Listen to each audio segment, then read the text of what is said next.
Hello my dear friends and masters, welcome back to our channel oneness vegetarianism. నా పేరు స్వప్నేశ్వరి. ముందుగా మనందరి గురువైన డాక్టర్ బ్రహ్మర్షి పితామహ పత్రి సారికి నా యొక్క అనంత కోటి ఆత్మ ప్రణామాలు. సత్యలోకవాసులకి, దివ్యలోకవాసులకి, మహాకారణ లోకవాసులకి, నక్షత్ర లోకవాసులకి, ఏంజల్స్కి, మహావతార్ బాబాజీకి, బుద్ధ భగవానుడికి, రామ్తా మాస్టర్, మహా ఉపాధ్యాయుడు, మాస్టర్ టీచర్, ఇమోటల్ గురువైన తండ్రికి నా యొక్క అనంత కోటి ఆత్మ ప్రణామాలు. ఈ వర్తమాన క్షణంలోన అనంతానికి, విశ్వానికి, కాంతికి, శాంతికి, శక్తికి, చైతన్యానికి, ప్రేమకి, సమస్త మూగజీవులకి, పంచభూతాలకి, భూమాతకి నా యొక్క స్వయానికి కూడా అనంతకోటి ఆత్మ ప్రణామాలు. మరి రోజులాగానే ఈరోజు మరింత జ్ఞానాన్ని, విజ్ఞానాన్ని షేర్ చేయడానికి అరుణ మేడంకి వెల్కమ్ చేసుకుందాం masters. Madam welcome. Madam welcome to our session. Madam over to you madam. Aruna madam. Thank you madam. నమస్తే మేడం. Welcome madam. బ్రహ్మర్షి పితామహ పత్రిజీ గారికి నా హృదయపూర్వక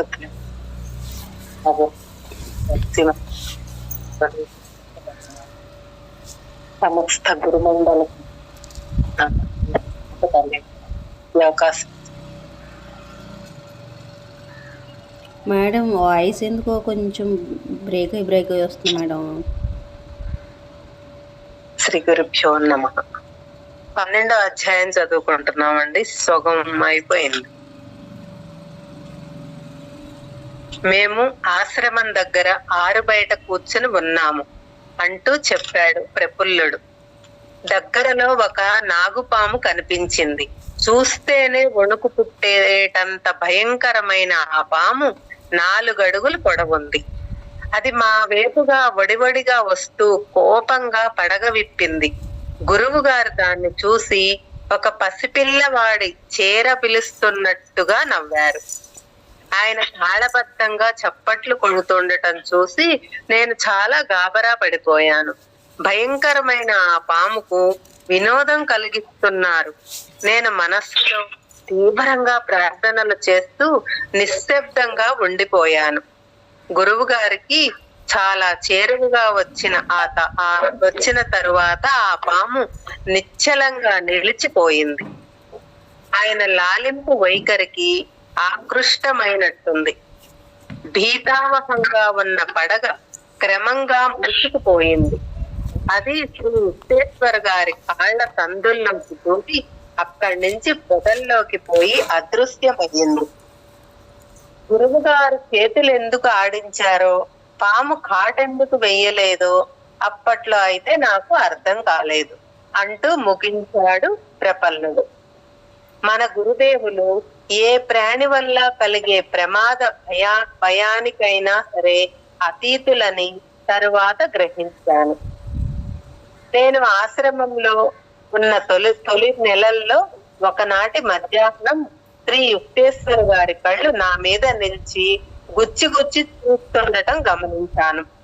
నువ్వు చాలా గొప్పగా ఉన్నావు ముకుందా. ఆయన చేసిన వ్యాఖ్య నా మనస్సుకు గుచ్చుకుంది. కుంటలు పడ్డ నా కళ్ళు, ఆర్చుకుపోతున్న శరీరము నాకే నచ్చదు. కానీ అవి చాలా కాలంగా పీడిస్తున్న అజీర్ణ వ్యాధి వల్ల చిన్నప్పటి నుంచి వెంటాడుతున్నాయి. ఎన్నో టానిక్కుల సీసాలు ఆ ఇంట్లో నా గదిలో షెల్ఫ్ మీద అలాగే పడి ఉన్నాయి. వాటిలో ఒక్కటి నాకు సాయపడలేదు. అస్వస్థమైన శరీరంతో బతికి లాభమేమిటని విచారగ్రస్తున్నని నాలో నేను అప్పుడప్పుడు ప్రశ్నించుకునేవాణ్ణి. మందులకు పరిమితులున్నాయి. దివ్యమైన సృజనాత్మక ప్రాణశక్తికి అటువంటిది ఏదీ లేదు. ఇది నన్ను ఆరోగ్యంగా బలంగా తయారవుతావు. నువ్వు ఆరోగ్యంగా బలంగా తయారవుతావు. గురుదేవుల మాటల మీద నాకు తక్షణమే విశ్వాసం కలిగింది.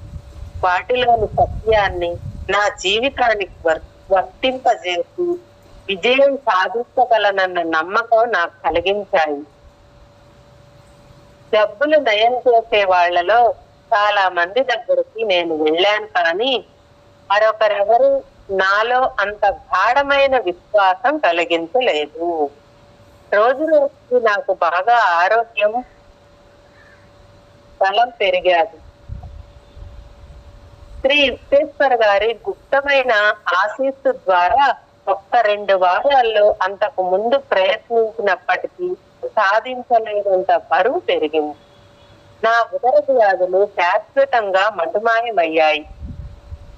ఆ తరువాత మరికొన్ని సందర్భాల్లో మా గురుదేవులు మధుమేహం, మూర్ఛ, క్షయ, పక్షవాతం వంటి జబ్బులతో బాధపడే వాళ్ళకి దివ్య శక్తితో నయం చేయటం కళ్ళారా చూసే భాగ్యం కలిగింది. చాలా ఏళ్ల క్రితం నేను కూడా బరువు పెరగాలని తప్పించేవాణ్ణి. నన్ను నయం చేసిన కొన్నాళ్లకి గురువు గారు నాకు చెప్పారు, ఒకసారి తీవ్రంగా జబ్బు చేసి కోలుకుంటున్న సమయంలో కాశీలో లాహిరి మహాశయుల్ని దర్శించాను. గురుదేవా, నాకు చాలా జబ్బుగా ఉంటుందండి, బరువు చాలా పౌండ్లు తగ్గిపోయాను. గుప్తేశ్వర్, నీకు నువ్వే జబ్బు తెచ్చుకున్నావన్న సంగతి కనిపిస్తూనే ఉంది. ఇప్పుడు నువ్వు బక్కగా ఉన్నాననుకుంటున్నావు. నేను ఆశించిన దానికి చాలా విరుద్ధమైన సమాధానం ఇది. అయితే ఆ తరువాత మా గురుదేవులు ప్రోత్సాహకరంగా ఇలా అన్నారు, చూద్దాం, రేపటికి నీకు తప్పనిసరిగా మెరుగనిపిస్తుందని నా విశ్వాసం. ఆయన నాకు రహస్యంగా నయం చేస్తున్నారన్న సంగతికి నాకు సూచనగా ఆయన మాటలను గ్రహించటానికి సిద్ధంగా ఉన్న నా మనస్సు మర్నాడు పొద్దున ఆయన దర్శనానికి వెళ్ళి, గురుదేవ, ఈ రోజు ఒంట్లో బాగా మెరుగ్గా ఉండండి అంటూ సంబరపడుతూ చెప్పాను.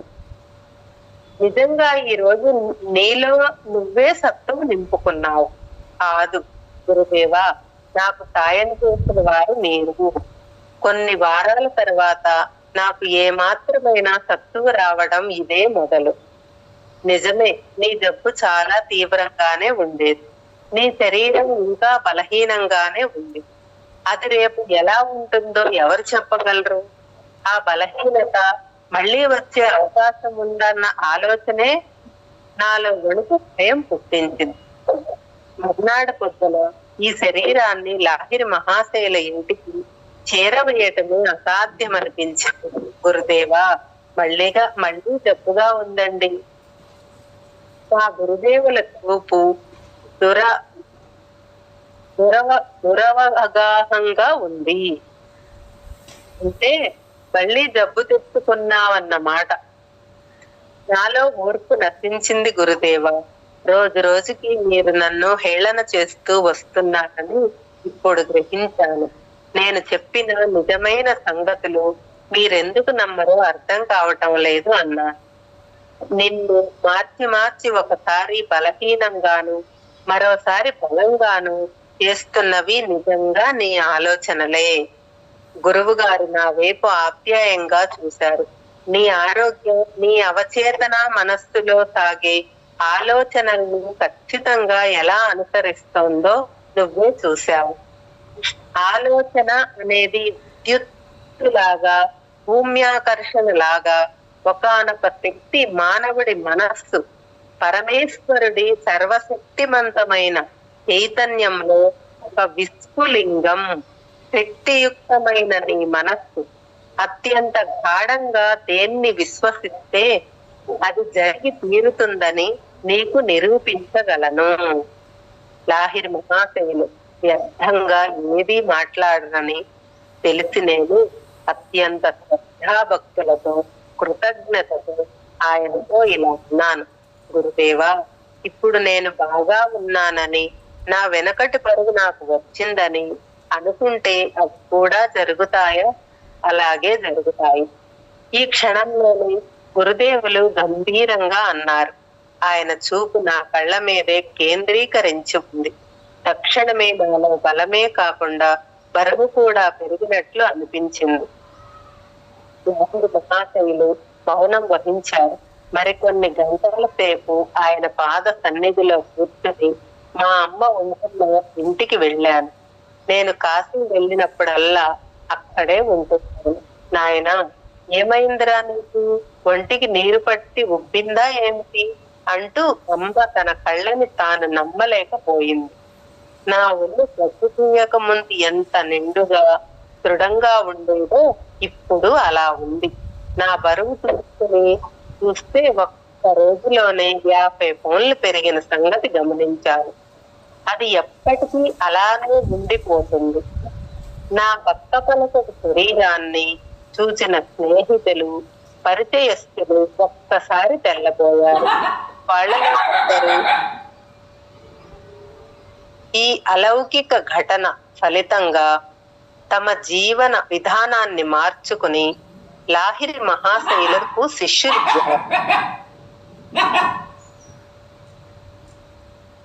మేడం, స్వప్న మేడం, మీ దగ్గరే సౌండ్ వస్తుంది. అవును మేడం, నేను మ్యూట్ చేస్తే ఈ రికార్డింగ్ ఆగిపోతుంది, అందుకే నేను మ్యూట్ చేయకుండా. కుక్కలు ఎస్ నేను తింటాను. బ్రహ్మజ్ఞులైన మా గురుదేవులు ఈ ప్రపంచం సృష్టికర్త ఘనీభూత స్వప్నం తప్ప మరేమీ కాదని ఎరుగుదురు.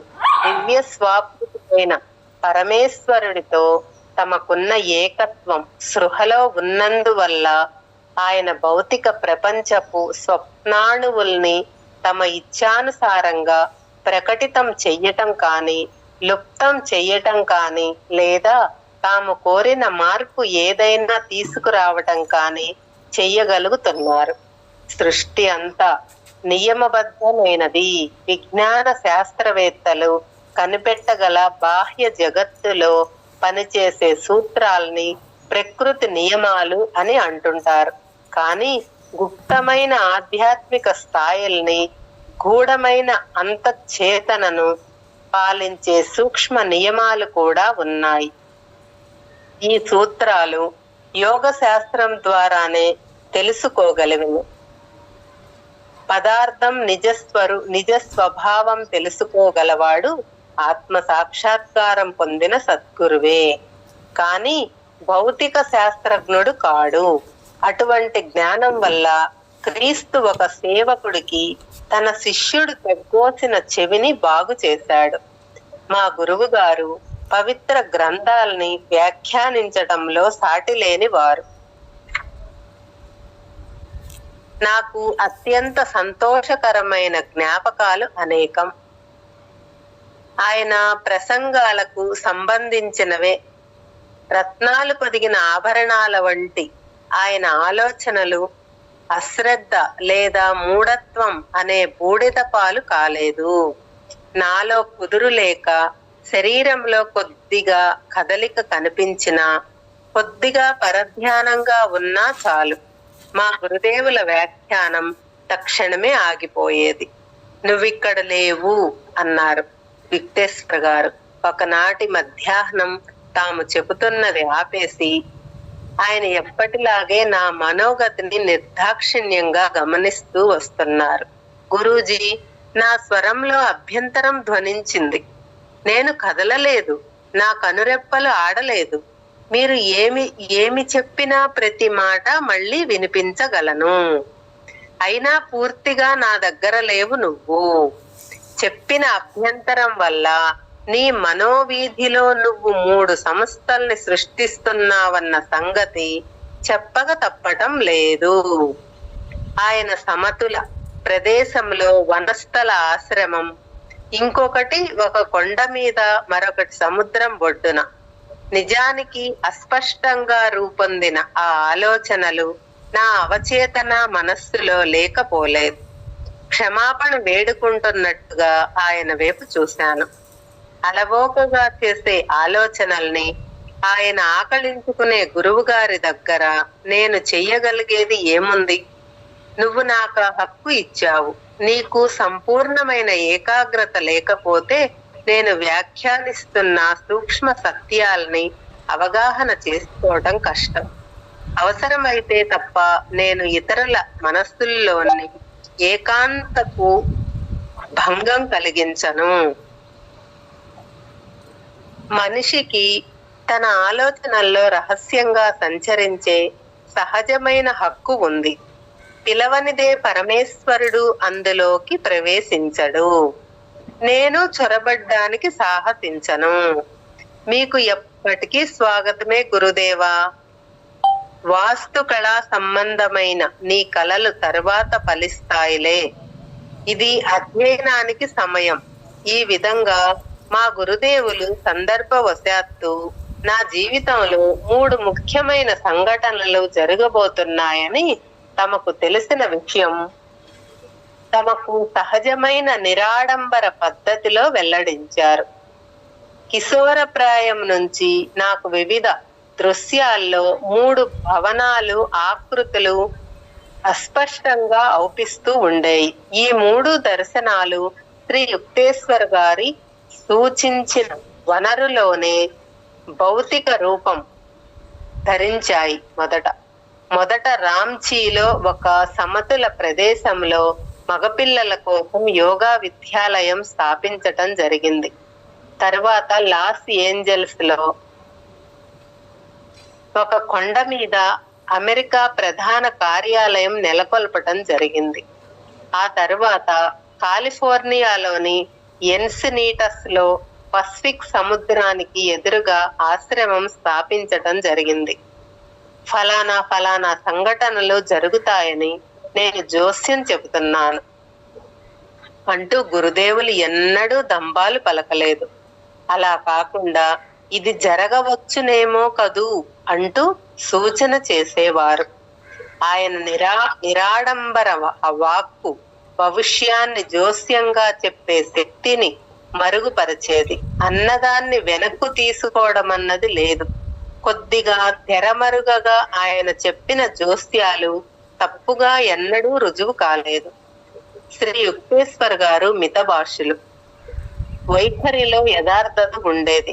అస్పష్టత కాని కలలు కనే స్వభావం కాని ఆయనలో ఏ కోశానా లేదు. ఆయన కాళ్ళు నేల మీదే నిలదొక్కుని ఉండేవి. ఆయన తల స్వర్గధామంలోనే కుదురుకొని ఉండేది. వ్యవహార దక్షులైన వాళ్ళు ఆయన ప్రశంసకు పాత్రులయ్యేవారు. సాధుత్వం అంటే మూగతనం కాదు, దివ్యానుభూతులు అశక్తుణ్ణి చేసేవేమీ కావు అంటారాయన. క్రియాశీలకమైన సద్గుణాభివ్యక్తి తీక్షణమైన బుద్ధికి ప్రేరకమవుతుంది. మా గురుదేవులు అది భౌతిక క్షేత్రాన్ని గురించి చర్చించటానికి విముఖులు. ఆయన ప్రసరించే ఒకే ఒక అద్భుత ప్రభ, పరిపూర్ణమైన సరళత్వం. సంభాషణ చేసేటప్పుడు ఆయన ఆశ్చర్యం కలిగించే ప్రస్తావనలేవీ రాకుండా చూసేవారు. పనిలో ఆయన విలక్షణత స్వేచ్ఛగా అభివ్యక్తమయ్యేవి. చాలా మంది బోధకులు అలౌకిక ఘటనలను గురించి మాట్లాడేవారే కాని చేసి చూపించగలిగింది శూన్యం. శ్రీ యుక్తేశ్వర్ గారు సూక్ష్మ నియమాల గురించి చెప్పటం అరుదు, కానీ వాటి చేత తమ సంకల్పానుసారంగా రహస్యంగా పని చేయించేవారు. ఆత్మ సాక్షాత్కారం పొందినవాడు ఆంతరిక ప్రేరణ పొందితేనే గాని అలౌకిక అద్భుత చర్య ఏది చెయ్యడు అని వివరించారు గురుదేవులు. దేవుడు తన సృష్టి రహస్యాలు విచక్షణ రహితంగా వెల్లడి కావాలని ఆశించడు. అలాగే ప్రపంచంలో ప్రతి వ్యక్తికి తన స్వతంత్రేచ్ఛ మీద పరాధీనం చెయ్యరాని హక్కు ఉంది. ఏ సాధువు ఆ స్వాతంత్ర్యానికి భంగం కలిగించడు. శ్రీ యుక్తేశ్వర్ గారిలో అలవాటుగా కనిపించే మౌనం ఆయన పొందిన గాఢమైన ఈశ్వరానుభూతుల వల్ల కలిగినది. ఆత్మ సాక్షాత్కారం పొందని బోధకుల దినాలను ఆక్రమించుకుని దివ్య దర్శన సంబంధమైన అంతులేని ప్రసంగాలకు ఆయన వద్ద సమయం లేదు. హిందూ పవిత్ర గ్రంథాల్లో ఇలా చెప్తారు: మెరక నీటి వంటి మంద బుద్ధుల్లో చిన్న చిన్న ఆలోచన చేపలే మహా సంక్షోభం కలిగిస్తాయి. మహాసముద్రాల వంటి మనసుల్లో దివ్య ప్రేరణ తిమింగలాలు ఏ సంచలనము కలిగించవు. మా గురుదేవులు నిరాడంబరత అనే ఆచ్ఛాదన కారణంగా ఆయన సమకాలికుల్లో చాలా కొద్ది మందే ఆయనను మానవాతీతులుగా గుర్తించారు. తన జ్ఞానాన్ని మరుగుపరచలేనివాడు మూర్ఖుడు అన్న నానుడి పరమ జ్ఞానులు మూర్తులు అయిన మా గురుదేవులకు ఎన్నడూ వర్తించదు. శ్రీ యుక్తేశ్వర్ గారు తక్కిన వాళ్ళందరిలాగే మానవ మాతృలుగా జన్మించినప్పటికీ దేశ కాలాలకు నియంత అయిన పరమేశ్వరుడితో తాదాత్మ్యం సాధించారు. నరుడు నారాయణుడు కావటానికి దాటరాని అడ్డంకి ఏది ఆయనను ఔపించలేదు. మనిషిలో ఆధ్యాత్మిక సాహసిక లేకపోవటం తప్ప వేరే అడ్డంకి ఏదీ లేదని నేను క్రమంగా గ్రహించాను. శ్రీ యుక్తేశ్వర్ గారి పవిత్ర పాద స్పర్శ తగిలినప్పుడల్లా నా ఒళ్ళు పులకరిస్తుండేది. గురువుతో భక్తి పూర్వకమైన స్పర్శ కలగటం వల్ల శిష్యుడు ఆధ్యాత్మిక ఆకర్షణ శక్తి పొందుతాడు. సూక్ష్మ విద్యుత్ ప్రవాహం ఒకటి జన్మిస్తుంది. భక్తుడు మెదడులో ఉండే అవాంఛనీయమైన అభ్యాస సంస్కారాలు విద్యుదాఘాతం పొందుతాయి. అతని ప్రాపంచిక ప్రవృత్తుల గాళ్లు చెదిరి లాభకరం అవుతాయి. కనీసం క్షణికంగానైనా మాయను కప్పి ఉన్న రహస్య ఆచ్ఛాదనం తొలగటం, పరమానందమనే వాస్తవికత తళుక్కుమనటం జరగవచ్చు. నేను భారతీయ పద్ధతిలో మా గురుదేవులకు ఎప్పుడూ ప్రణామం చేసినా నా శరీరం అంతటా మోక్షప్రదమైన కాంతి ప్రసరించేది. లాహిరి మహాశయులు మౌనంగా ఉన్నప్పుడు లేదా ఖచ్చితంగా మతానికి సంబంధించిన విషయాలు ముచ్చటించేటప్పుడు కూడా నాకు వారు అనిర్వచనీయమైన జ్ఞాన ప్రసారం చేశారని తెలుసుకున్నాను అన్నారు గురువు గారు నాతో. ఆ విధంగా శ్రీ యుక్తేశ్వర్ గారు నన్ను ప్రభావితుణ్ణి చేశారు. నేను దిగులుగా గాని ఉదాసీనమైన మనస్సుతో గాని ఆశ్రమంలోకి ప్రవేశిస్తే నా వైఖరి తెలియకుండానే మారిపోయేది. కేవలం మా గురుదేవుల దర్శనంతోనే ఉపశమనం కలిగించే ప్రశాంతత నాకు లభించేది. ఆయన సన్నిధిలో ప్రతిరోజు ఆనందంతో, శాంతిలో, జ్ఞానంలో ఒక్కొక్క కొత్త అనుభవం కలుగుతుండేది. దురాశ వల్లనో, కోపం వల్లనో, మానవికమైన అనుభవం వల్లనో, భ్రాంతితో పడ్డట్టు గాని, భావోద్రేకంతో ఉత్తేజితులై ఉన్నట్టు గాని ఆయన నాకెన్నడూ కనిపించలేదు. మాయ అనే చీకటి చప్పుడు తీయకుండా దగ్గరికి వస్తుంది. లోపలింటికి త్వరగా పోదాం పదా హెచ్చరికగా చెప్పే ఈ మాటలతో గురుదేవులు క్రియాయోగ సాధన చెయ్యవలసిన అవసరాన్ని తమ శిష్యులకు నిరంతరం గుర్తు చేసేవారు. అప్పుడప్పుడు ఒక్కొక్క కొత్త విద్యార్థి యోగ సాధన చెయ్యటానికి తనకున్న అర్హత విషయంలో సందేహాలు వెలిబుచ్చేవాడు. గతాన్ని మరచిపో అంటూ శ్రీ యుక్తేశ్వర్ గారు ఆయన్ని సముదాయించేవాడు. మనుష్యులందరూ గత జీవితాలు అనేక లజ్జాకర విషయాలతో మసిబారినవి. మనిషి దైవీ భావనలో దృఢంగా నెలకొనే వరకు మానవ ప్రవర్తనను ఎన్నటికీ నమ్మడానికి వీలు లేని నువ్వు కనుక ఇప్పుడు ఆధ్యాత్మిక కృషి చేస్తున్నట్లయితే ఇక ముందు ప్రతిదీ మెరుగవుతుంది. ఆశ్రమంలో గురువు గారి దగ్గర చిన్న చిన్న శిష్యులు ఎప్పుడూ ఉంటుండేవారు. వాళ్ళ భౌతిక ఆధ్యాత్మిక శిక్షణ ఆయన యావత్ ఆయన గతించడానికి కొద్ది కాలం ముందు కూడా 6 ఏళ్ల వయసు గల కుర్రవాళ్ళనిద్దరిని 16 ఏళ్ల వయసు గల కుర్రవాళ్ళని ఆశ్రమ వాసానికి స్వీకరించారు. ఆయన వర్గీలో ఉన్న వాళ్ళందరికీ జాగ్రత్తగా శిక్షణ ఇచ్చారు. ఈ విధంగా శిష్య శాసన శబ్దాలు ఇంటికి ఉత్పత్తిలోనే కాకుండా ఆచరణ రీత్యా కూడా పరస్పర సంబంధం ఏర్పడటం జరిగింది. ఆశ్రమ వాసులు గురుదేవులను అభిమానించేవారు, గౌరవించేవారు. ఒక్కసారి చిన్నగా చప్పట్లు చరిస్తే చాలు ఆత్రంగా వచ్చి ఆయన పక్కనే నిలబడేవారు. ఆయన మనస్థితి గంభీరమై అంతర్ముఖులైనప్పుడు మాట్లాడటానికి ఎవ్వరూ సాహసించేవారు కారు. ఆయన ఉల్లాసంగా ధ్వనించినప్పుడు మాత్రం ఆయన తమ సొంతమే అన్నట్టు చూసేవారు పిల్లలు. శ్రీ యుక్తేశ్వర్ గారు తమ కోసం ఏదైనా పని చేసి పెట్టమని ఇతరులని అడగటం అరుదు. ఏ శిష్యుడు చేసే సహాయమైనా సంతోషంగా చెయ్యకపోతే స్వీకరించేవారు కాదు. శిష్యులు ఎప్పుడైతే ఆయన బట్టలు ఉతికే అవకాశ భాగ్యాన్ని కనుక మరచిపోతే గురుదేవులే స్వయంగా ఉతుక్కునేవారు. ఆయన మామూలుగా వేసుకునే బట్టలు, సాంప్రదాయకంగా సన్యాసులు ధరించే కాషాయ వస్త్రాలు, ఆశ్రమంలో ఉన్నప్పుడు ఆయన యోగుల సంప్రదాయాన్ని అనుసరించి పులి చర్మంతోనో జింక చర్మంతోనో పుట్టిన తాళ్లులోని బూట్లు వేసుకునేవారు. శ్రీ యుక్తేశ్వర్ గారు ఇంగ్లీషు, ఫ్రెంచి, బెంగాలీ, హిందూ ధారాళంగా మాట్లాడేవారు. సంస్కృతంలో మంచి పరిజ్ఞానం ఉంది.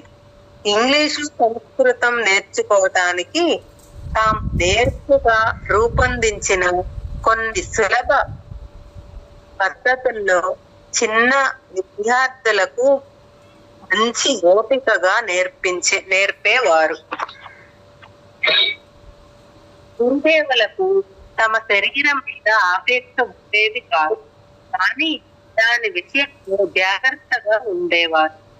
దేవుడు శారీరక మానసిక స్వస్థతల ద్వారానే సరిగా అభివ్యక్తమవుతాడని చెప్పేవారు. అతిగా ఉన్నవన్నీ నిరాకరించేవారు. కాలం విశ్వాసం గురుదేవులు అంటారు. ఈ యుక్తేశ్వర్ గారి అద్భుతంగా ఆయన కృషి చేయగా అన్నాడు. తమ శిష్యులు వైద్యులు సంపదించే లౌకికాచారాన్ని పాటించడం కోసం ఆయన అందుకు అనుమతి ఇచ్చేవారు. భౌతిక పదార్థానికి వర్తించే దేవుడు ఏర్పరిచిన నియమాల ద్వారా వైద్యం సాధించాలి అనేవారు ఆయన. అయితే మానసిక వైద్యానికి ఉన్న ఘటనను ఆయన తరచుగా ఇలా అనేవారు. అన్నిటికన్నా గొప్పగా కళను ఎదిగిన ఆయన శిష్యులకు ఇలా చెప్పారు. దానికి ఇవ్వవలసినంత మట్టుకే కష్టం సుఖం అనేవి స్థిరమైనది. ఈ ద్రవ్యాల ప్రాబల్యం నుంచి బయటపడటానికి ప్రయత్నిస్తే వాటినన్నింటినీ నిస్పరంగా ప్రవేశించే ద్వారం ఊహ ఈ డబ్బుగా ఉన్నప్పుడైనా సరే డబ్బు అనే వాటిని నమ్మకం గుర్తింపుని అసందర్భతుడు పలాయనం సాగిస్తాడు. ఆ చాలా మంది శరీర ధర్మశాస్త్రం చదివిన వాటిని ఇంకా ఆత్మజ్ఞానం శోధించాలి అని వాళ్ళ చెప్పేవారాయన. శరీర యంత్రానికి సరిగా వెనకాల సూక్ష్మమైన ఆధ్యాత్మిక తంత్రం ఒక్కటే కాదు. యుక్తేశ్వర్ గారు తమ శిష్యుల్ని పాశ్చాత్య దేశాల సుగుణాలు పుచ్చుకున్న జీవంతమైన మేళన కర్తలుగా నడుచుకోమని సలహా. ఆయన బాహ్యమైన అలవాటులో పాశ్చాత్య భక్తి అంతరంగంలో ప్రాచ్యభక్తి ఆధ్యాత్మికవాదు పాశ్చాత్యుల అభ్యుదయశీలక ప్రతిభాసంపన్న ఆరోగ్యప్రదమైన పంథాలను ఆయన శతాబ్దుల కాలంగా ప్రాచ్య దేశాల ఘనత చూపిన ధార్మిక ఆదర్శాలను ప్రదర్శించేవారు. క్రమశిక్షణ నాకు కొత్త కాదు. ఇంటి దగ్గర నాన్నగారు క్రమశిక్షణలో ఖచ్చితంగా ఉండేది. అంచుదైతే తరచు కఠినంగా ఉండేవాడు. కానీ విశ్వేశ్వర్ గారి శిక్షణ తీవ్రం తప్ప మరో రకంగా చెప్పటానికి వీలులేదు. క్షణికమైన విషయాల్లోనైతేనే మామూలు నడవడి తాలూకు సూక్ష్మ వైద్యాల విషయంలో పరిపూర్ణతా ప్రియులైన మా గురుదేవులు తమ విద్యలు తీవ్రంగా విమర్శించేవారు. చిత్తశుద్ధి లేని సభ్యత నిశ్చితమైన సుందరాంగి వంటి అన్నాడు ఒకసారి. సందర్భవశాత్తు ఆయన సభ్యత లేని వైద్యుడి కత్తిలాగా పనికి వచ్చేదే కానీ అప్రియమైనది మర్యాదతో కూడిన నిష్పాపట్యం సహాయకరమైనదే కాక ప్రశంసనీయమైనది కూడా.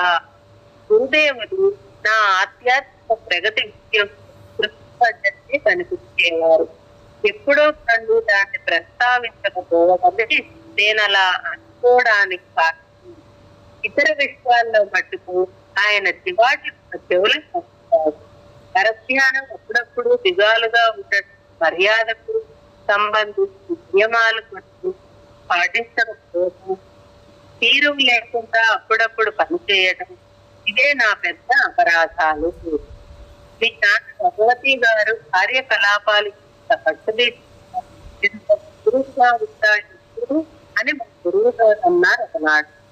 ఆహిర మహోపురుల సుస్థైన మీరిద్దరూ నేను ఆశ్రమానికి మా నాన్నగారు మా గురువు గారు ఒకరినొకరు బలంగా అభిమానించారు. వీరిద్దరు విజయాంతరాల మీద దేవుడు కాని ఆధ్యాత్మిక ఆహార పిల్లల పునాదుల రమ్యమైన అంతర్జీవిత ఆహార్యాన్ని నిర్మించుకున్నారు. నా చిన్నప్పుడు కొద్ది కాలం చెప్పిన గారు అప్పుడు పాఠాలు కొన్ని బట్టి పుష్టిదైన వాడు లౌకిక విధుల నిర్వహించే అవసరం లేదని నాకు చెప్పడం, నేను నా పనులు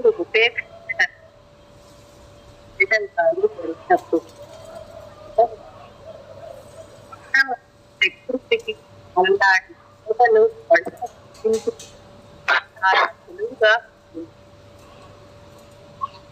అయితే గురుదేవుల కఠిన శిక్షణలో బాధ్యత రాహిత్యమనే ఇంపైన భ్రమల్లో త్వరగానే బయటపడ్డాను.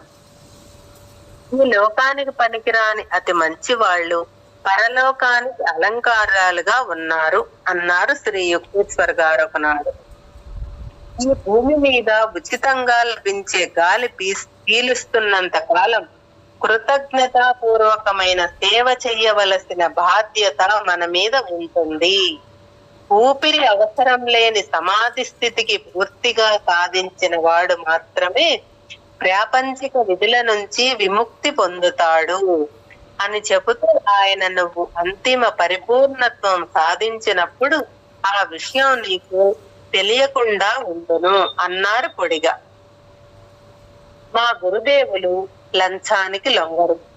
ప్రేమ లంచానికైనా సరే నాలాగా ఆయన దగ్గర శిష్యరికం చెయ్యటానికి మనఃపూర్వకంగా అంగీకరించిన వారెవరి విషయంలోనూ ఆయన మెతకతనం చూపించలేదు.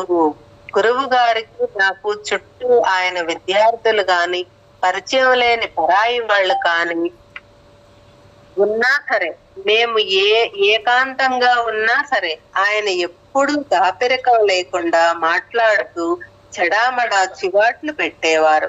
లోతులేని తనంలోకి గాని నిలకడలేని తనంలోకి గాని పొరపాటునైనా రవ్వంత జారితే ఆయన చివాట్లు తప్పేవి కావు. అహంకారాన్ని అనగొట్టే ఆ మాదిరి వ్యవహార విధానం సహించటం కష్టమే.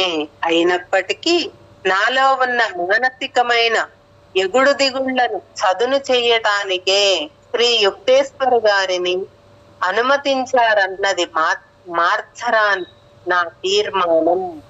నాలో ఈ గొప్ప మార్పు కోసం ఆయన శ్రమిస్తూనే చాలా సార్లు ఆయన వేసే క్రమశిక్షణకు సమ్మెట దెబ్బల భారానికి నేను కంపించేవాడిని.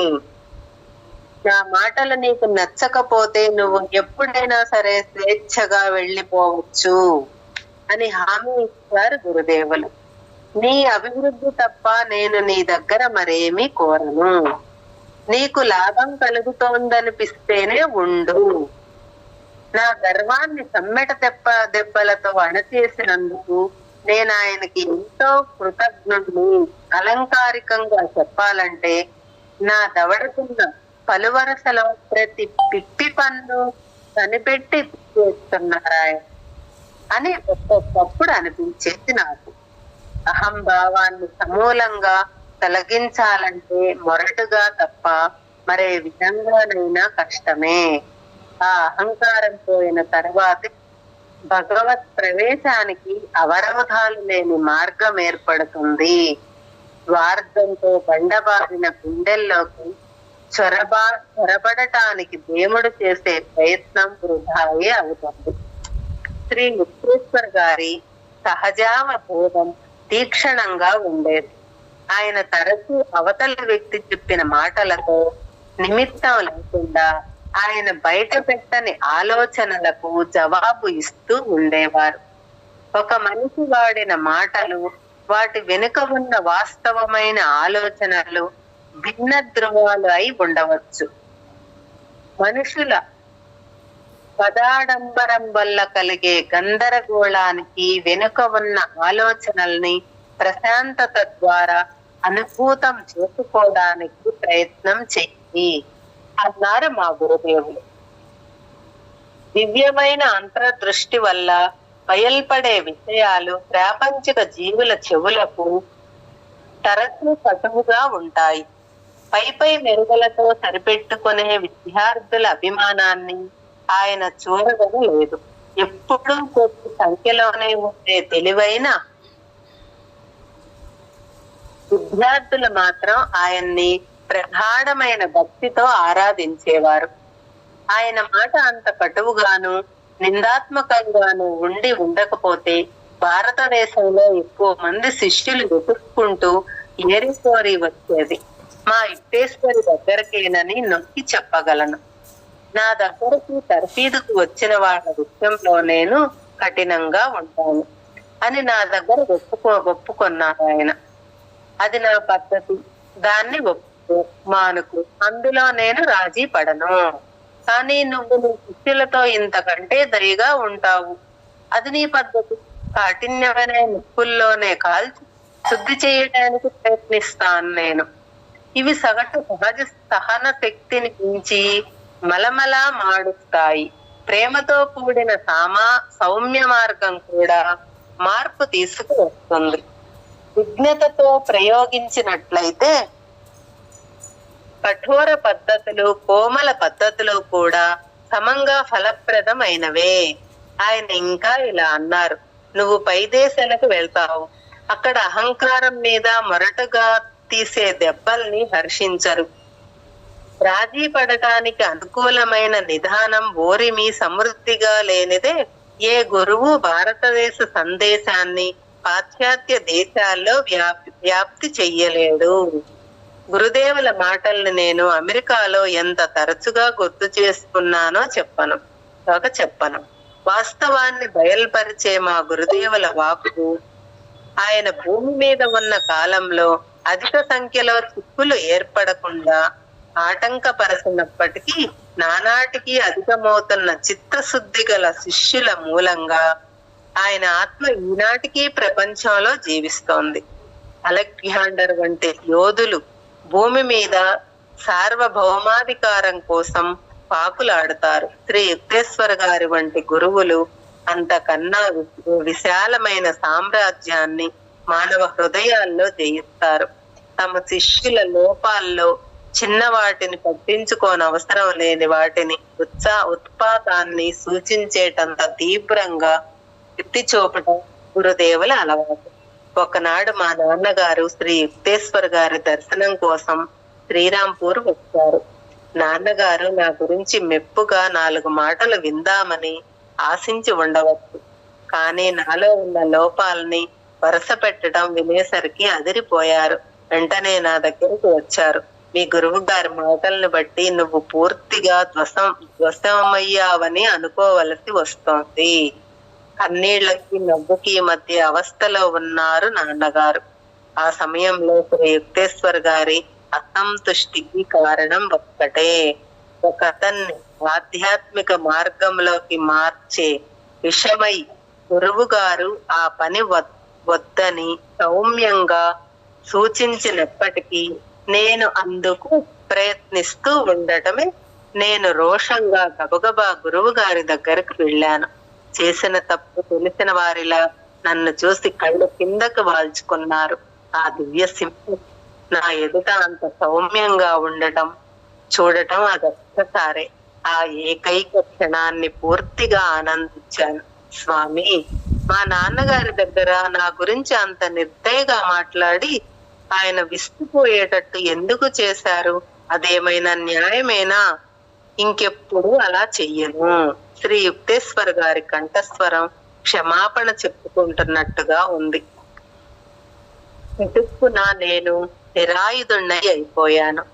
ఆ మహానుభావులు తప్పు ఎంత వెంటనే ఒప్పుకున్నారు. అయితే గురుదేవులు మళ్ళీ ఎన్నడూ నాన్నగారి మనశ్శాంతిని పోగొట్టలేదు. కానీ ఆయన ఎప్పుడు అనుకుంటే అప్పుడు, ఎక్కడనుకుంటే అక్కడ నన్ను నిర్దాక్షిణ్యంగా చీల్చి చెండాడుతూ ఉండేవారు. శ్రీ యుక్తేశ్వర్ గారు ఆమూలాగ్రంగా ఇతరుల్ని విమర్శిస్తూ ఉండేటప్పుడు తరచుగా కొత్త శిష్యులు కూడా ఆయనతో కలుస్తూ ఉండేవారు. గురువు గారంతటి జ్ఞానులు, మరి దోషం లేని వివేక మూర్తులు మరి. కానీ ఒకరి మీద దెబ్బతీయాలని చూసేవారు తాను కాపుదల లేకుండా ఉండకూడదు. ఒకరిలో తప్పులు పట్టే ఈ శిష్యులే విమర్శ అనే తమ అమ్ముల పొదలోంచి గురుదేవులు కొన్ని బాణాలు వాళ్ల వైపు దూసుకు వెళ్లేలా బహిరంగ వదిలేసిన వెంటనే ఆయన దగ్గర నుంచి పలాయనం చిత్తగించేవారు. మెత్తని మందలింపులకే ఎదురు తిరిగే సున్నితమైన మానసిక బలహీనతలు సున్నితంగా తాకేలోగానే ఎదురు తిరిగే రుజాగ్రస్తమైన శరీరావయవాల వంటివి. పలాయనం చేసే వాళ్ల గురించి శ్రీ యుక్తేశ్వర్ గారు సరదాగా చేసిన వ్యాఖ్య ఇది. చాలా మంది శిష్యులకు గురువు గురించి ముందుగా ఊహించుకున్న అభిప్రాయాలు కొన్ని ఉండటంతో వాటిని బట్టి వాళ్ళు ఆయన మాటల్ని చేతల్ని నిర్ణయిస్తూ ఉంటారు. అటువంటి వ్యక్తులు శ్రీ యుక్తేశ్వర్ గారిని తాము అర్థం చేసుకోలేదని తరచూ ఫిర్యాదు చేస్తూ ఉంటారు. మీరు దేవుణ్ణి అర్థం చేసుకోరు అంటూ ఒక సందర్భంలో నేను మాటకు మాట జవాబిచ్చాను. ఒక సాధువు మీకు అర్థం కావటమే జరిగితే మీరే ఒక సాధువు అవుతారు. సృష్టిలో కోటాను కోట్ల రహస్యాలు దురవగానంగా ఉండగా సాధువుల అగాధమైన ప్రకృతి ఒక్కటి తక్షణమే అర్థం కావాలని కోరటానికి సాహసించవచ్చా? శిష్యులు వచ్చేవారు, సాధారణంగా వెళ్ళిపోయేవారు. సులువైన దారి కోసం, అంటే తక్షణ సానుభూతి కోసం, తన యోగ్యతలను ఆహ్లాదకరమైన గుర్తింపు కోసం తప్పించిపోయే వాళ్ళని ఈ ఆశ్రమంలో అది కనిపించేది కాదు. గురుదేవులు తమ శిష్యులకు ఆశ్రయం అనే యుగాల పాటు సంరక్షణ ఇస్తుండేవారు. కానీ చాలా మంది శిష్యులు లోబుల మాదిరిగా తమ అహంకారానికి తృప్తి కూడా కావాలని కోరేవారు. వినయం అలవర్చుకోవటానికి బదులు జీవితంలో ఎదురయ్యే లెక్కలేని మోహానాలకే ప్రాముఖ్యమిచ్చి వెళ్ళిపోయారు. శ్రీ యుక్తేశ్వర్ గారి దీక్ష కిరణాలు అంటే బహిరంగంగా లోపలికి చొచ్చుకు వెళ్ళి ఆయన జ్ఞాన సూర్యరశ్మి వాళ్ళ ఆధ్యాత్మిక రుగ్మతకు భరించజాలనంత శక్తిమంతమైనవి. వాళ్ళు తమను పొగడ్తతో మరుగుపరుస్తూ అజ్ఞానమని కలత నిద్రలో ఉండనిచ్చే తక్కువ స్థాయి గురువును చూసుకునేవారు. గురుదేవుల దగ్గర నేనున్న తొలినాళ్లలో 10 మంది ముందు ఆయన పుట్టే చివాట్లంటే ఒక రకం భయం పుట్టుకుంది. అయితే ఆయన మాటల రూపంలో చేసే ఆ శస్త్రచికిత్సలు తర్ఫీదు ఇమ్మని నా మాదిరిగా తమను కోరిన వ్యక్తుల మీదే ప్రయోగించేవారు ఆయన. త్వరలోనే గ్రహించాను, అందుకు గింజుకునే విద్యార్థి ఎవరైనా అభ్యంతరం చెబుతున్నట్టుకు శ్రీ యుక్తేశ్వర్ గారు మనస్సులో ఏమీ నొచ్చుకోకుండా మౌనం వహించేవారు.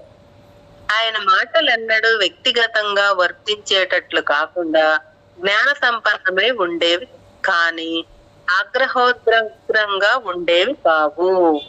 గురుదేవుల దుబాట్లు వృత్తి జ్ఞానికి వచ్చిన వాళ్ళకి ఎన్నడూ తగిలేవి కావు.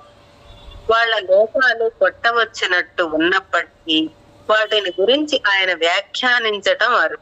కానీ తమ సలహా కోసం వచ్చిన విద్యార్థుల విషయంలో మటుకు శ్రీ యుక్తేశ్వర్ గారు తమ మీద గురుతమైన బాధ్యత ఉందని భావించేవారు. అహంకారం చొరబారిన మానవులు అనే భూమి ఖనిజాన్ని మార్చటానికి పూనుకొన్న గురువే నిజంగా ధైర్యశాలి. సాధువు సాహసం మాయాజాలంలో ఇరుక్కొని కలవరబడే ప్రజల మీద, అంటే తడుములాడుకునే గుడ్డివాడి లాంటి ప్రాపంచిక జన్ల మీద కలిగిన కరుణలు ఆదుకొని ఉంటుంది. నేను నాలో ఉన్న ఉడుకుబోతుతనాన్ని పోగొట్టుకున్న తర్వాత నా మీద పడే తిట్లలో స్పష్టంగా తప్పుదల కనిపించింది. గురుదేవులు ఎంత సూక్ష్మ రీతిలో కరిగి కరుణాన్వితులయ్యారు. కొంతకాలానికి నేను మామూలుగా మానవ మూర్తిమత్వం తమ కాపుదల కోసం అడ్డు పెట్టుకునే హేతువాద విధేయత అవచేతన మనస్సులోని మినహాయింపు అనే ప్రతి గొడుగును కూలగొట్టాను. దానికి ఫలితంగా నాకు లభించిన బహుమానం అప్రయత్నంగానే మా గురుదేవులతో సామరస్యం ఏర్పడటం. ఇప్పుడు నేను ఆయన మనిషి మీద నమ్మకం ఉంచిన వారని, మంచి చెడ్డలు ఆలోచించే వారని, గుప్తంగా ప్రేమించేవారని కనిపెట్టాను. అయితే బయటికి కనబరిచే స్వభావం లేని వారవటం వల్ల ఆప్యాయమైన మాట ఒక్కటి అనేవారు కారు. నా మట్టుకు నా తత్వం ప్రధానంగా భక్తిపరమైనది. జ్ఞానపూర్ణులైన మా గురుదేవులు భక్తి లేని వారి మాదిరిగా పైకి కనిపించినప్పటికీ ముఖ్యంగా నిరుత్సాహజనకమైన ఆధ్యాత్మిక గణిత వృత్తిలో ఆయన తమ భావాల్ని వ్యక్తం చేస్తుండటం నన్ను కలవర పెట్టేది. కానీ నేను ఆయన స్వభావానికి తగినట్టుగా ఉంటూ వచ్చిన కొద్ది దేవుడి మీద నాకున్న భక్తి తత్పరత తగ్గకపోగా మరింత పెరిగిందని కనిపెట్టాను. ఆత్మ సాక్షాత్కారం పొందిన గురువుకు తన దగ్గరున్న రకరకాల శిష్యుల్లో వారి ప్రధానమైన ముగ్గును బట్టి సహజ మార్గాల్ని అనుసరించి వాళ్లకు మార్గదర్శకత్వం వహించే సామర్థ్యం పూర్తిగా ఉంటుంది. శ్రీ యుక్తేశ్వర్ గారితో నా సంబంధం కొంతవరకు మాటల్లో వ్యక్తం కాని విధంగా ఉన్నప్పటికీ దానికి గుప్తమైన ధారాళత ఉంది. నోటి మాట ఉపయోగం లేకుండా చేస్తూ ఆయన మౌనంగానే నాలో ఆలోచన రేకెత్తింపజేసేవాడు. మౌనంగా ఆయన పక్కన కూర్చుని ఉండగా ఆయన అనుగ్రహం నా మీద వర్షించటం తరచూ నాకు అనుభవంలోకి వచ్చేది. గురుదేవుల నిష్పక్షపాతైన న్యాయం నేను కాలేజీలో చదివేటప్పుడు మొదటి సంవత్సరం వేసవి సెలవుల్లో నాకు స్పష్టంగా కనిపించింది. నేను శ్రీరాంపూర్ లో గురుదేవుల సన్నిధిలో అవిచ్ఛిన్నంగా కొన్ని నెలలు గడిపే అవకాశం కోసం ఎదురు చూస్తున్న రోజుల నేను ఉత్సాహంగా ఆశ్రమానికి వచ్చినందుకు సంతోషిస్తూ శ్రీ యుక్తేశ్వర్ గారు ఆశ్రమ వ్యవహారాలన్నీ నువ్వు నడపవచ్చు అన్నారు. అతని మర్యాదలు చెయ్యటం, ఇతర శిష్యుల పని అజమాయిషీ చెయ్యటం నీ విధులు. ఒక 10 రోజుల తర్వాత తూర్పు బెంగాల్ నుంచి వచ్చిన కుమార్ అనే పల్లెటూరి పిల్లవాడిని ఆశ్రమ శిక్షణకు స్వీకరించడం జరిగింది. మంచి తెలివైన ఆ కుర్రవాడు త్వరలోనే గురువుల అభిమానాన్ని చూరగొన్నాడు. కారణమేంటో ఎవరికీ అంతుపట్టలేదు గాని శ్రీ యుక్తేశ్వర గారు ఆ కొత్త శిష్యుడి విషయంలో విమర్శారహితమైన వైఖరి అవలంబించారు. ముకుంద, ఈ పనులు కుమార్ను చెయ్యనియ్యి. తుడవటం, వంట చేయటం నువ్వు చెయ్యి. కొత్త కుర్రవాడు వచ్చిన నెల్లాళ్ళకి గురుదేవులు నాకు ఆదేశాలు ఇచ్చారు. తనని నాయకత్వపు హోదాకు పెంచేసరికి కుమారు నిరంకుశమైన పెత్తనం చెలాయించడం మొదలుపెట్టాడు. తక్కిన శిష్యులు మనసులో తిరుగుబాటు వైఖరి అవలంబించి రోజువారీ విషయాల్లో సలహాకు నా దగ్గరకే వచ్చేవారు. ఈ పరిస్థితి 3 వారాల పాటు సాగింది. అప్పుడు కుమారుకు గురుదేవులకు మధ్య జరిగిన సంభాషణ నాకు చాటు నుంచి వినబడింది. ముకుందుడు అసాధ్యుడు అన్నాడా కుర్రవాడు. మీరు నన్ను అజరాయిషీదారుని చేశారు. అయినా తక్కిన వాళ్ళందరూ అతని దగ్గరికే వెళ్ళి అతను చెప్పిన మాటే వింటున్నారు. అందుకే అతనికి ఒంటింటి పని, నీకు కచేరీ సావడి పనిని అప్పచెప్పాను. కాబట్టి యోగ్యుడైన నాయకుడికి సేవ చేయాలన్న కోరికే కాని అధికారం చెలాయించాలన్న కోరిక ఉండదని నువ్వు గ్రహించవచ్చు. శ్రీ యుక్తేశ్వర్ గారి పొడి మాటలు కుమార్కి కొత్త. నువ్వు ముకుందుడి స్థానం నీకు కావాలని కోరావు, కానీ యోగ్యత ద్వారా దాన్ని నిలుపుకోలేకపోయావు. వంటవాడికి సహజకుడిగా నువ్వు మొదట చేసిన పనిలోనే తిరిగి వెళ్ళు. గర్వాన్ని అనిచే ఈ సంఘటన జరిగిన తర్వాత గురుదేవులు విషయంలో అకారణమైన అనురాగంతో వెనకటి వైఖరి అవలంబించారు. ఆకర్షణలోని మర్మాన్ని ఎవరు ఛేదించగలరు? మా గురుదేవులు కుమార్లో మనోహరంగా పైకి చిమ్మే ఉత్సాహ జగనిధిని కనిపెట్టారు. కానీ తోటి శిష్యుల విషయంలో కనబరచటానికి మాత్రం ఆ ఉత్సాహం పెళ్ళుబుక్కు. మరి కొత్త కుర్రవాడు సహజంగా గురుదేవులకు ఇష్టుడైనప్పటికీ నేనేమి దిగుపడలేదు. మహాపురుషుల్లో కూడా ఉండే వ్యక్తిగత విచిత్ర నైజాలు, జీవన విధానానికి ఒక క్లిష్టతని, ఆకర్షణని ఆపాదింపజేశారు. నా స్వభావం చిన్న చిన్న విషయాల చేత ప్రభావితం కాదు. నేను శ్రీ యుక్తేశ్వర గారి దగ్గర పొందగోరిన పైపై పొగడ్తల కన్నా గొప్ప లాభం. ఒకనాడు కుమార్ నాతో నిష్కారణంగా విషం కుక్కుతూ మాట్లాడాడు. నేను చాలా ఒప్పుకున్నాను. నీ తల పేలిపోయేటంతగా పొగరెక్కిపోతోంది అంటూ నేను ఒక హెచ్చరిక కూడా చేశాను. దాంట్లో సత్యం నా అంతఃకరణకు స్ఫురించింది. నువ్వు కనుక నీ పద్ధతులు మార్చుకోకపోతే ఎప్పుడో ఒకనాడు నిన్ను ఆశ్రమం నుంచి వెళ్ళిపోమ్మని చెబుతారు. కుమార్ హేళనగా నవ్వుతూ నేనన్న మాటలు అప్పటికే గదిలో అడుగుపెట్టిన గురుదేవుల దగ్గర వల్లించాడు. ఇక తిప్పు తినవలసి వస్తుందని అనుకుంటూ నేను ఒక మూల నక్కాను. కుటుంబాడు చెప్పింది నిజమే కావచ్చు. గురుదేవులు ఆ అబ్బాయికి ఇచ్చిన జవాబు అసాధారణ రీతిలో స్నేహరహితంగా ఉంది. 1 ఏడాది తరువాత కుమారు తన బాల్యం గడిచిన ఊరు చూసి వద్దామని వెళ్ళాడు. గురుదేవులు మౌనంగా తెలిపిన అసమ్మతిని అతను ఉపేక్షించాడు. శ్రీ యుక్తేశ్వర గారు తమ శిష్యుల రాకపోకలను ఎప్పుడూ అధికారం చూపించి అదుపులో పెట్టలేదు.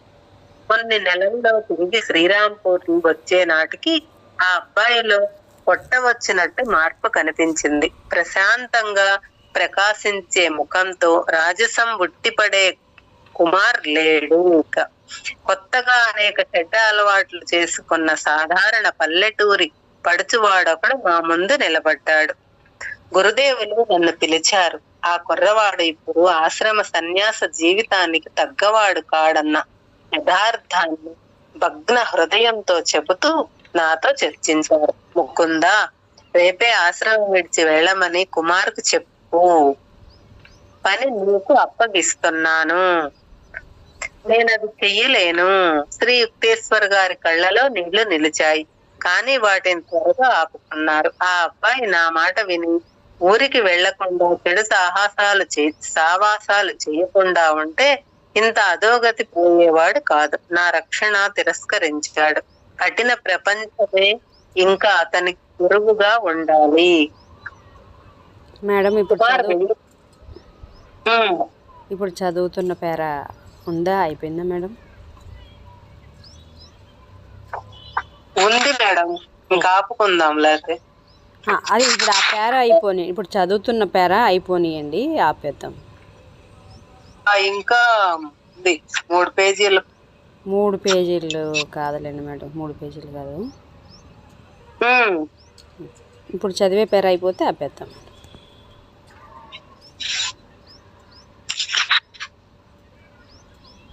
ఇంకా ఇంతటితో ఆపేద్దాం మేడం. కఠిన ప్రపంచం ఇంకా అతని గురువుగా ఉండాలి. Okay okay madam. Thank you madam. Thank you madam. Thank you madam. అవకాశం ఇచ్చినందుకు నా హృదయ ధన్యవాదాలు.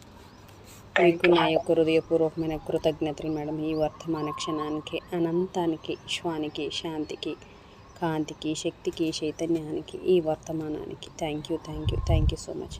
Thank you madam. Thank you so much.